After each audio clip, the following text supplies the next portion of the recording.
വമ്പൻ ഓഫറുമായി റഷ്യ. ദീർഘദൂര ലോയിറ്ററിംഗ് മ്യൂണീഷ്യൻ വിഭാഗത്തിൽ വരുന്ന ഗൊരാൻ 3 ഇന്ത്യക്ക് നൽകാമെന്ന് റഷ്യ. ശത്രുക്കളുടെ നെഞ്ചെടുപ്പ് കൂട്ടുന്ന തീരുമാനമാണ് റഷ്യയുടെ ഭാഗത്തു നിന്നുണ്ടായിരിക്കുന്നത്. കാരണം ഇന്ത്യൻ പ്രതിരോധ കലവറ അത്യാധുനിക ആയുധങ്ങൾ കൊണ്ട് നിറഞ്ഞതാണ്. അതുകൊണ്ട് തന്നെ കൂടുതൽ ആയുധങ്ങൾ ഇന്ത്യൻ പ്രതിരോധ സേനയുടെ ഭാഗമാകുന്നത് മറ്റേതൊരു രാജ്യത്തെക്കാളും പാകിസ്ഥാന്റെ നെഞ്ചെടുപ്പ് കൂട്ടും. സമ്പൂർണ്ണ സാങ്കേതിക വിദ്യ കൈമാറ്റം ഉൾപ്പെടെയുള്ള വാഗ്ദാനമാണ് റഷ്യ മുന്നോട്ട് വെച്ചിരിക്കുന്നത്. ഡ്രോണുകളെ പോലെ പറന്നു ചെന്ന് ലക്ഷ്യത്തിലേക്ക് ഇടിച്ചുകയറി പരമാവധി നാശം വരുത്താനാവുന്നതാണ് ലോയിറ്ററിംഗ് മ്യൂണീഷ്യനുകൾ. ചാവേർ ഡ്രോണുകൾ എന്നും കാമിക്കാസെ ഡ്രോണുകൾ എന്നുമൊക്കെ ഇവയെ വിളിക്കാറുണ്ട്. ടർബോജെറ്റ് എഞ്ചിൻ ഉപയോഗിച്ച് പ്രവർത്തിക്കുന്ന ഗൊരാൻ 3 ഡ്രോണിന് 1200 കിലോമീറ്റർ ദൂരെ വരെ ചെന്ന് ആക്രമണം നടത്താൻ സാധിക്കുമെന്നാണ് റിപ്പോർട്ടുകൾ. വേണ്ടിവന്നാൽ ആക്രമണ പരിധി 2000 മുതൽ 2500 കിലോമീറ്റർ വരെ വർദ്ധിപ്പിക്കാനും സാധിക്കുമെന്നാണ് പ്രതിരോധ വിദഗ്ധർ പറയുന്നത്. മണിക്കൂറിൽ 600 കിലോമീറ്റർ വരെ വേഗതയിൽ പറക്കാൻ സാധിക്കുന്ന ഈ ഡ്രോണിന് ഏകദേശം 2 മണിക്കൂർ തുടർച്ചയായി പറക്കാനുള്ള ശേഷിയുണ്ട്. ഇറാൻ വികസിപ്പിച്ച ഷഹീദ് 238 എന്ന ലോയിറ്ററിംഗ് മ്യൂണീഷ്യനെ റഷ്യ മാറ്റം വരുത്തി രൂപകൽപ്പന ചെയ്തതാണ് ഗൊരാൻ 3. ഏകദേശം 300 കിലോഗ്രാമോളം ഭാരമുള്ള വലിയ പോർമുന വഹിക്കാനുള്ള ശേഷിയുള്ളതിനാൽ വലിയ നാശനഷ്ടങ്ങൾ ഉണ്ടാകാൻ ഇവയ്ക്ക് സാധിക്കും. തന്ത്രപ്രധാനമായ ഉയർന്ന മൂല്യമുള്ള ലക്ഷ്യങ്ങളെ നശിപ്പിക്കാനുള്ള സുപ്രധാന ആയുധമായാണ് ഇതിനെ കണക്കാക്കുന്നത്.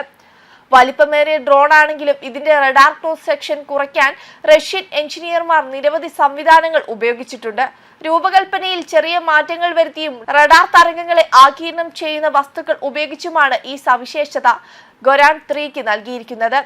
Mid wave, long wave, infrared ബാൻഡുകളിൽ പ്രവർത്തിക്കുന്ന മൾട്ടി സ്പെക്ടർ ഇലക്ട്രോ ഒപ്റ്റിക്കൽ സീക്കറുകൾ ഇതിലുണ്ട്. ഇതിനു പുറമെ ശത്രുവിന്റെ റഡാർ സിഗ്നൽ ഉപയോഗിക്കാതെ തന്നെ ലക്ഷ്യം കണ്ടെത്താനുള്ള നോൺ ആക്റ്റീവ് റഡാർ ഹോമിംഗ് സാങ്കേതിക വിദ്യയും ഗൊരാൻ 3യിൽ റഷ്യ സന്നിവേശിച്ചിട്ടുണ്ട്. അതുകൊണ്ട് തന്നെ ഗൊരാൻ 3നെ തടസ്സപ്പെടുത്താൻ ശത്രു രാജ്യങ്ങൾക്ക് വിലയേറിയ മിസൈലുകളെ ഉപയോഗിക്കേണ്ടി വരും. ഷോർട്ട് റേഞ്ച് ഇൻഫ്രാറെഡ് സംവിധാനങ്ങൾക്കോ തോളിൽ വെച്ച് തൊടുക്കാവുന്ന മിസൈലുകൾക്കോ ഉയർന്ന വേഗതയിൽ വരുന്ന ഗൊരാൻ 3 ഡ്രോണിനെ ലോക്ക് ചെയ്യാൻ പ്രയാസമായിരിക്കുമെന്നാണ് റഷ്യ വാദിക്കുന്നത്.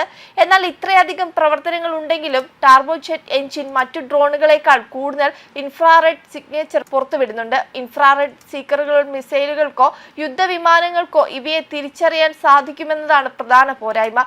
മാത്രമല്ല ടർബോജെറ്റ് എഞ്ചിൻ ഉപയോഗിക്കുന്നതിനാൽ നിർമ്മാണ ചെലവും കൂടുതലാണ്. അതിനാൽ കൂട്ട ഡ്രോൺ ആക്രമണങ്ങൾക്ക് ഇവ അനുയോജ്യമല്ല.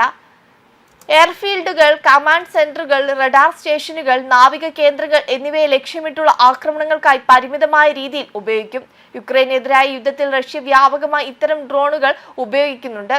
തദ്ദേശീയമായി DRDOയും അദാനി ഡിഫൻസ്, സോളാർ ഇൻഡസ്ട്രീസ്, ആൽഫ ഡിസൈനർ തുടങ്ങിയ സ്വകാര്യ സ്ഥാപനങ്ങളും Indian long range loitering munition പരിപാടി മുന്നോട്ട് കൊണ്ടുപോവുകയാണ്.